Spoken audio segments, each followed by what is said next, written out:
고린도후서 6장 1절에서 7절까지 우리 함께 봉독합니다. 우리가 하나님과 함께 일하는 자로서 너희를 권하노니 하나님의 은혜를 헛되이 받지 말라. 이르시되 내가 은혜 베풀 때에 너에게 듣고 구원의 날에 너를 도왔다 하셨으니 보라 지금은 은혜 받을 만한 때요 보라 지금은 구원의 날이로다. 우리가 이 직분이 비방을 받지 않게 하려고 무엇에든지 아무에게도 거리끼지 않게 하고 오직 모든 일에 하나님의 일꾼으로 자천하여 많이 견디는 것과 환난과 궁핍과 고난과 매맞음과 갇힘과 난둠과 수고로움과 자지 못함과 먹지 못함 가운데서도 깨끗함과 지식과 오래 참음과 자비함과 성령의 감화와 거짓이 없는 사랑과 진리의 말씀과 하나님의 능력으로 의의 무기를 좌우에 가지고. 아멘. 계속해서 고린도후서 6장의 말씀을 가지고 오늘 하나님께 우리에게 주신 말씀을 나누기를 원합니다. 1절 말씀에 보면 우리가 하나님과 함께 일하는 자로서 너희를 권하노니 하나님의 은혜를 헛되이 받지 말라 말씀하고 있어요. 여기서 바울은요, 자신의 소명을 이렇게 이해합니다. 하나님과 함께 일하는 자다.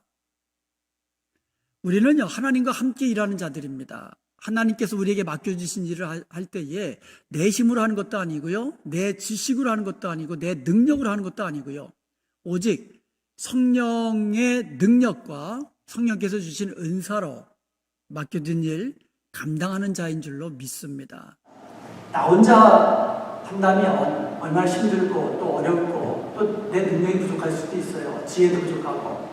그런데 성령께서 주시는 능력과 지혜와 힘으로 하기 때문에 하나님과 함께 하기 때문에 어떠한 일이 우리에게 맡겨진다 할지라도 우리는 감당할 수 있는 줄로 믿습니다. 그러면서 하나님의 은혜를 헛되이 받지 말라라고 얘기해요. 하나님의 은혜를 헛되이 받지 말라. 여기서 은혜는 이제 카리스라고 하죠. 하나님께서 그리스도와 성령을 통하여 우리에게 주시는 모든 유익, 이것이 카리스입니다. 고린도후서 5장에서 하나님께서 우리에게 주신 은혜들을 몇 가지로 살펴봤어요. 그리스도의 죽음을 통하여 하나님과 화해되고, 그리스도의 죽으심과 부활을 통하여 새로운 하나님의 백성으로 창조되고, 그리고 그리스도 안에서 하나님의 의로우심을 닮아가는 것, 이 모든 것이 전부 다 하나님의 은혜로 되었다고 말씀하는 거예요. 그러면서 이 은혜를 헛되이 받지 말라는 거예요. 여기서 은혜를 헛되이 받는다는 것이 무엇을 의미할까요? 복음을 들었지만 복음이 이르게 하는 그 효과, 그 유익, 여기에 이르지 못하는 것을 이야기하는 겁니다. 복음 안에는 놀라운 하나님의 은혜가 담겨져 있어요. 그 복음을 받았지만 그 은혜를 누리지 못한다는 거예요. 고린도 교회에 들어온 거짓 교사들이요, 고린도 교회 성도들에게 거짓 복음을 전합니다. 그리고 거짓 영으로 유혹합니다. 그리고 다른 예수, 그러니까 다른 예수, 다른 복음, 다른 영, 이것을 거짓 교사들이 고린도 교회 성도들에게 가르쳤어요. 근데 여기에 현혹된 사람들이 있단 말입니다. 여기에 현혹되어서 그리스도를 통해서 얻게 되는 화해와 은혜의 어떤 그 선물에 이르지 못하게 되는 것을 염두에 두고 권면한 거예요. 은혜를 헛되이 받지 말아라. 바울을 통하여 복음을 듣고 그 복음 안에 있는 하나님의 은혜를 다 받아 누려야 되는데, 이 다른 복음, 오늘날도 다른 복음이 얼마나 많이 우리에게 들려오는지 모릅니다. 다른 영, 이런 것들로 인해서, 이런 것들에 현혹되어서 복음 안에 있는 그 열매들, 은혜의 선물들 누리지 못하게 될까봐 은혜를 헛되이 받지 말라고 그렇게 권면하는 거예요. 그러면서 2절에서 이르시되 내가 은혜 베풀 때에 너에게 듣고 구원의 날에 너를 도왔다 하셨으니 보라 지금은 은혜 받을 만한 때요 보라 지금은 구원의 날이로다 라고 이야기합니다. 바울은요 복음을 들었지만 복음의 열매에 이르는 복음 안에 있는 은혜를 누리지 못할 처지에 있는 그와 같은 고린도 교회 회중들에게 하나님의 은혜를 헛되이 받지 말라고 권면했죠. 그러면서 하는 말이 이사야서 49장 8절 말씀을 인용해서 지금은 은혜 주시는 구원의 때라고, 그렇게 이 구원의 때를 놓치지 말라고 권면하는 거예요. 지금이 바로 은혜 받을 만한 때고 지금이 바로 구원의 때이기 때문에 은혜를 헛되이 받지 말고 그 복음 안에 있는 은혜를 받으라고, 누리라고 그렇게 선포하는 겁니다. 보라 지금은 은혜 받을 만한 때요 보라 지금은 구원의 날이로다. 여기서 보라라는 감탄사를 2번 사용합니다. 강조한 거죠. 지금이 은혜 받을 만한 최적의 때라는 것을 강조하는 말이에요. 그리고 지금은이라는 단어도 2번 사용했어요. 지금은. 바울이 이사야서 49장 8절 말씀을 인용한 겁니다. 이사야서 49장 8절 말씀은 과거 이스라엘 백성들에게 주신 말씀이잖아요. 그런데 과거 이스라엘 백성들에게만 주신 말씀이 아니라 지금은 2번 강조함으로써 지금 고린도 교회 성도들에게 주신 말씀이라는 거예요. 그리고 또 그 말씀은 오늘 저와 여러분에게 주시는 말씀인 것이에요. 그래서 지금은 지금 이렇게 강조를 한 겁니다. 지금은 하나님께서 우리에게 구원의 은혜를 베푸시며 우리의 기도에 응답하시는 은혜 받을 만한 최적의 때인 것을 믿으시기를 축복합니다. 지금이 바로 최적의 때라는 거예요. 그러면서 3절부터 사도 바울은요, 바울 자신이 진정한 사도임을 증거하는 것으로서 자기가 당한 고난과 역경의 목록을 열거를 합니다.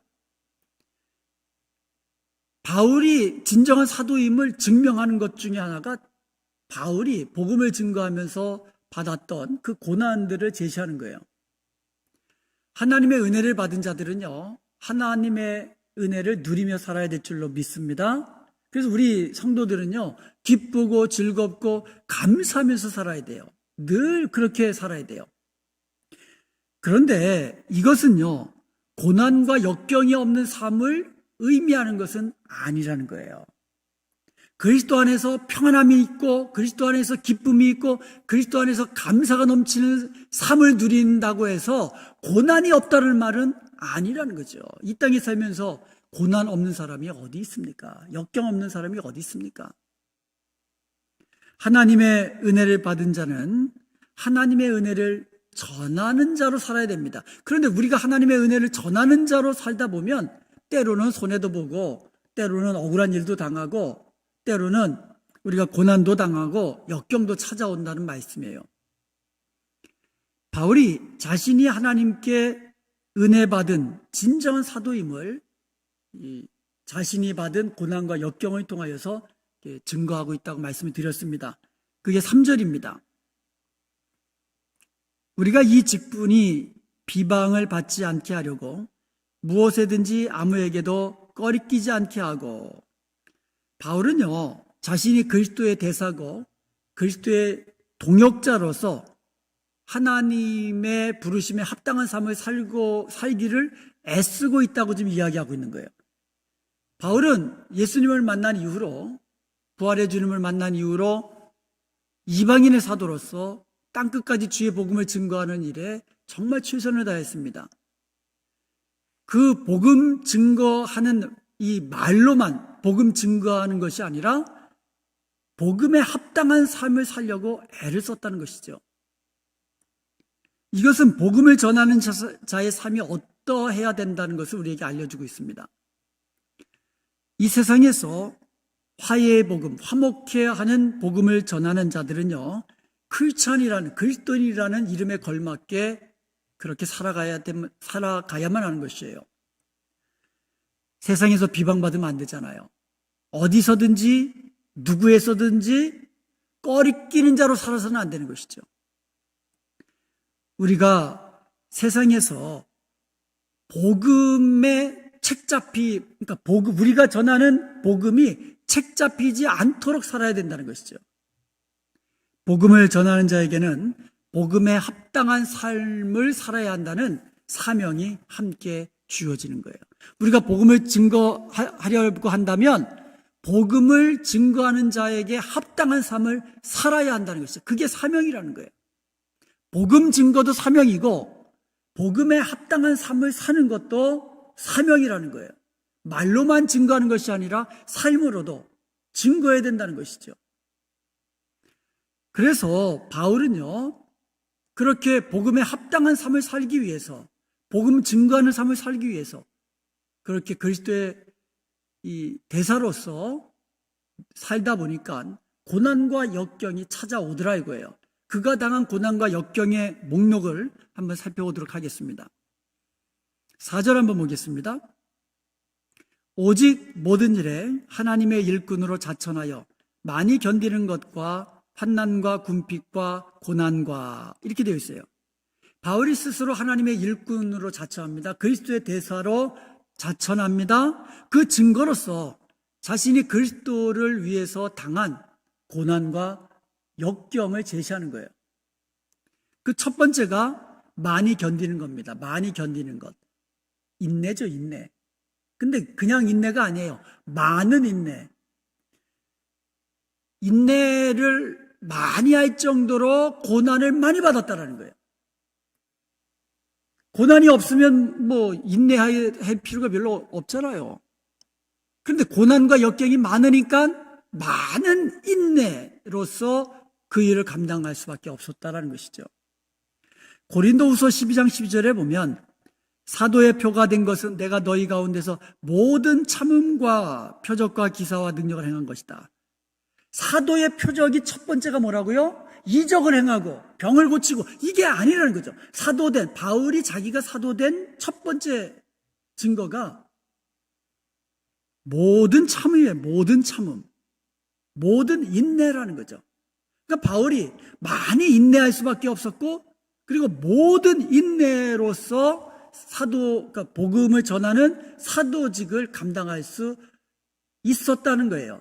인내가 없으면 안 됐다는 거죠. 그만큼 수고와 고난과 역경이 많았다라는 것을 보여주고 있는 것입니다.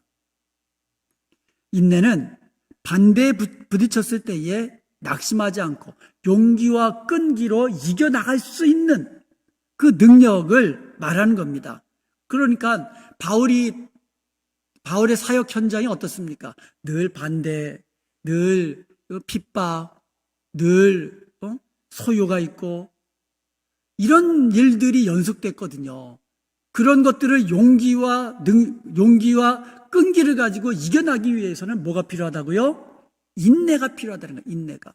그래서 바울의 사도된 표도 모든 인내고 바울이 진정한 사도된 것을 보여주는 역경 목록의 첫 번째가 뭐라고요? 많은 인내라는 거죠. 그래서 여러분 많이 인내하시면서 우리 크리스찬임이라는 사실을 우리 세상 가운데 보이며 살아야 될 줄로 믿습니다. 우리가 크리스찬으로 살다 보면 인내해야만 할 수밖에 없는 상황을 우리가 맞이하게 되는 거예요. 우리 교회 생활도 마찬가지죠. 가정 생활도 마찬가지고 사회 생활도 마찬가지고 내 마음에 딱 맞는 사람만 어디 있겠습니까? 나에게 항상 좋은 일만 어디 있겠습니까? 이러한 여러 가지 상황 속에서 내가 크리스천, 하나님의 자녀임을 우리가 드러내며 산다는 것은 인내가 필요하다는 거예요. 그래서 많이 인내하며 사십시다. 인내하며 사십시다. 그러면서 구체적으로 바울의 사역 환경이 어떠했다는 것을 세 가지로 보여줍니다. 그러니까 전부 다 세 가지씩 어떻게 보면 묶을 수 있도록 그렇게 되어 있어요. 그러니까 바울의 사역 환경도 어렵고 사역 중에 당하는 어떤 물리적인 어려움도 있었고 또 선교 여행을 다니다 보면 또 일상적으로 당하는 어려움이 있다는 거예요. 요거를 세 가지씩 묶었어요. 첫 번째로 바울의 사역 환경은요, 환난과 궁핍과 고난이다. 이렇게 이야기하고 있어요. 환난과 궁핍과 고난. 이 환난이라는 말은 쉽게 말해서 종교적인 핍박이에요. 그리고 궁핍이라는 것은 뭔가 부족하다는 의미도 있지만 어려움, 역경 이런 것들을 의미합니다. 그리고 고난이라는 말은 원래 좁은 공간에 제한시킨다는 의미를 가지고 있어요. 그러니까는 긴장이 있고 억압이 있고 그거예요. 좁은 공간에 딱 가둬놓고 억압시키는 그러한 것이 고난이라는 것이죠. 그런데 이 세 단어, 환난과 궁핍과 고난, 이 세 단어가 전부 다 복수형으로 되어 있다는 거예요. 헬라어로. 한 번 환난당하고 한 번 고난당하고 이게 아니고요. 바울의 사역 현장이 늘 환난과 궁핍과 고난의 연속이었다는 것을 보여주고 있는 거예요. 그리고 5절 상반절에 보면 바울이 사역 중에 당한 물리적인 어떤 억압들, 역경들을 이 세 가지로 이야기했습니다. 매 맞음과 갇힘과 난동. 그러니까 사역 중에 매를 맞고 사역하다가 감옥에 갇히고 사역 중에 사람들이 막 난동을 피우고 이런 것들을 경험했다는 거예요. 고린도후서 11장 24절에서 25절에 보면 유대인들에게 40에 하나 감한매, 그러니까 39번의 매를 맞고, 그러니까 40번을 맞다 보면 잘못하면 생명을 끊게 되는 그와 같은 이 매질이거든요. 그냥 매질이 아니에요. 그만큼 매질이 센 매질이라는 거죠. 그래서 40대 이상은 때리지 말아라. 그래서 39번을 때리는 거예요. 그러니까 쉽게 말해서 죽지 않을 정도로 때려라 그거죠. 거기다가 3번 태장을 맞았고 1번 돌에 맞았다고 고백합니다. 그리고 사도행전 16장 23절에서 40절까지 보면 바울이 빌립보 감옥에 갇혔잖아요. 그리고 나중에 로마 감옥에도 갇혔죠. 그리고 기록되지는 않았지만 수차례 바울은 이 감옥에 갇혔을 것입니다. 수도 없이 그런 일이 있었을 거예요. 그리고 사도행전 19장 23절과 41절의 이 사이에 보면 바울로 인해서 에베소에서요, 유대인들과 이방인들이 난동을 피웠고요, 폭동을 일으켰습니다. 고린도에서도 바울로 인해서 유대인들이 소요를 일으킨 바 있어요. 그러니까 바울이 가는 곳마다 잡히면 매질당하고 잡혀서 감옥에 가보고 바울이 가는 곳마다 사람들이 막 난동을 피우고 폭동을 일으키고 소요를 일으키고 이런 사역 현장에서 바울이 복음을 전파했다는 거죠. 그리고 5절 하반절에 보면요, 선교 여행 중에 당한 일성적인 어려움도 있었다라는 거예요. 수고로움과 자지 못함과 먹지 못함. 복음을 전하기 위해서 얼마나 수고했느냐 이거죠. 그리고 때로 자지도 못하고 때로 먹지 못하고 이러면서 복음을 증거했다라는 거예요. 그러니까 선교 여행에서 이런 일들은 그냥 일상이라는 거예요. 일상.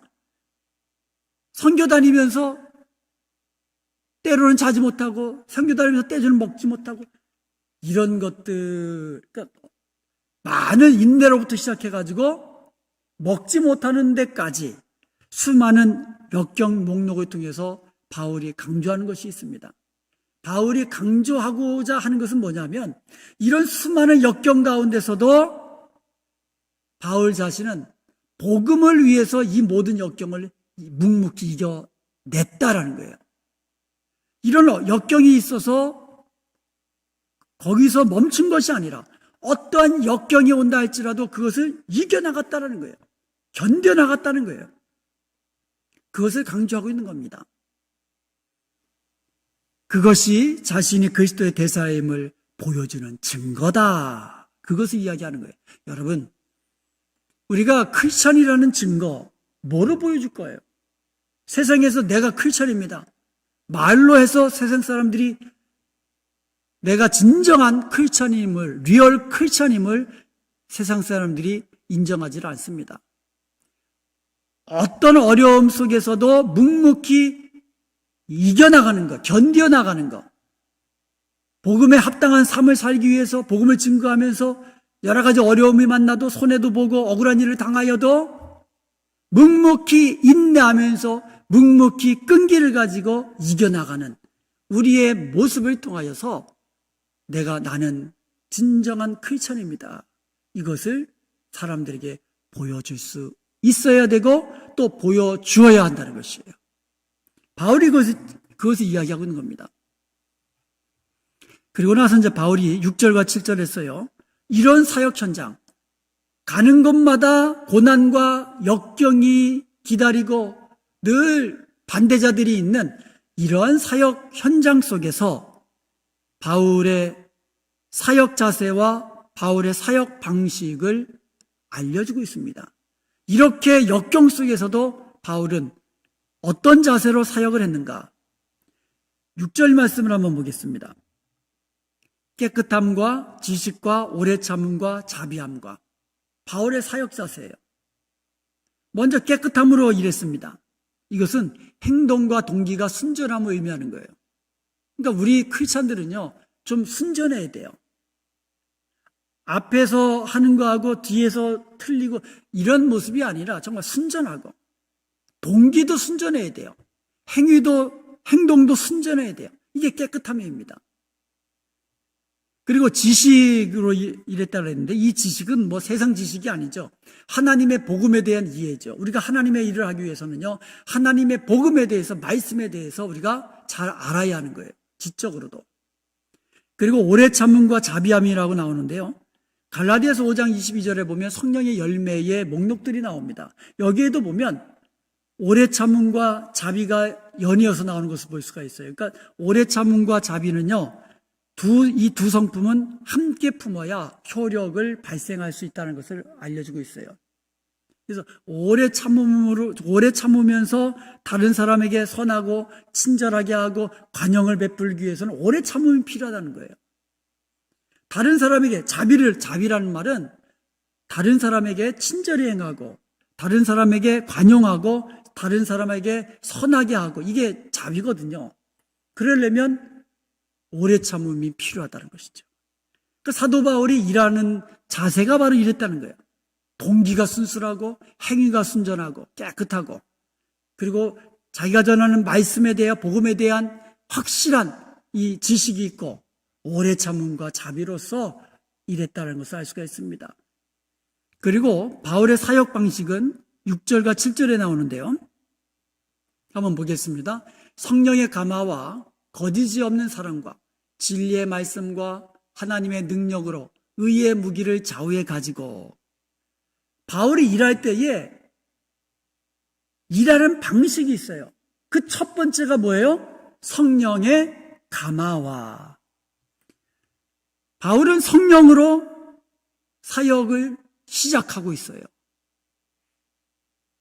바울의 사역은 성령으로, 성령의 은사와 능력으로 했다는 것을 보여주고 있는 거죠. 우리가 주일을 할 때에 내 힘과 내 능력과 내 지혜로 하는 것이 아니죠. 성령의 은사와 성령의 지혜와 성령께서 주시는 능력으로, 성령 충만한 그 기쁨으로 우리가 주의 일을 감당할 때에 우리가 기쁨으로 주의 일을 하고 또 능력으로도 감당할 수 있는 줄로 믿습니다. 바울이 그렇게 한 거예요. 그래서 우리가 무슨 일을 할 때에도 성령과 함께 행하는 자 되기를 원합니다.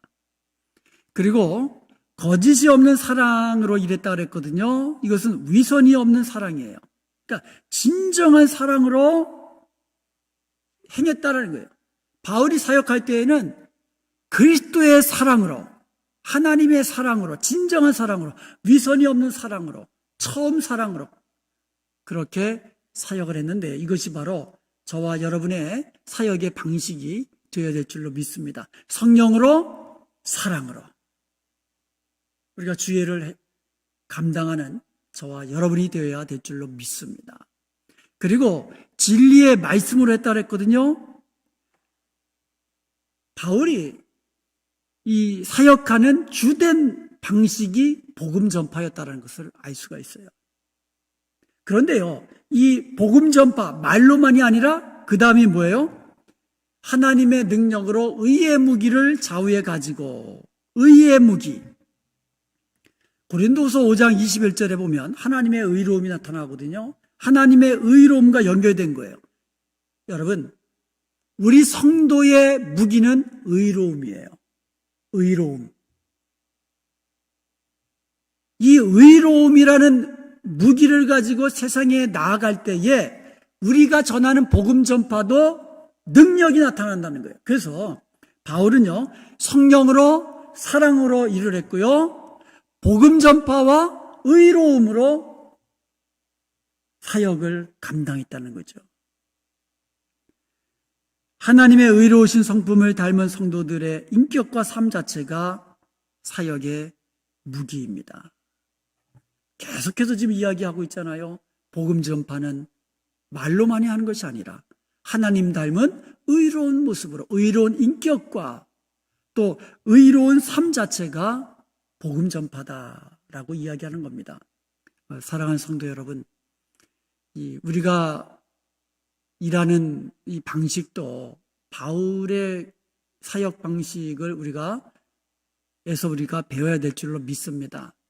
하나님이 우리에게 주신 직분이 있죠. 2022년도도 하나님께서 우리에게 주신 직분들이 있습니다. 또 우리가 맡은 사명들이 있고 또 하나님께서 우리에게 명하신 일들이 있습니다. 또 교회 주님의 몸된 교회를 위해서 해야 할 일이 있고 또 우리가 직장에서도 사업터에서도 내가 맡은 일들이 있습니다.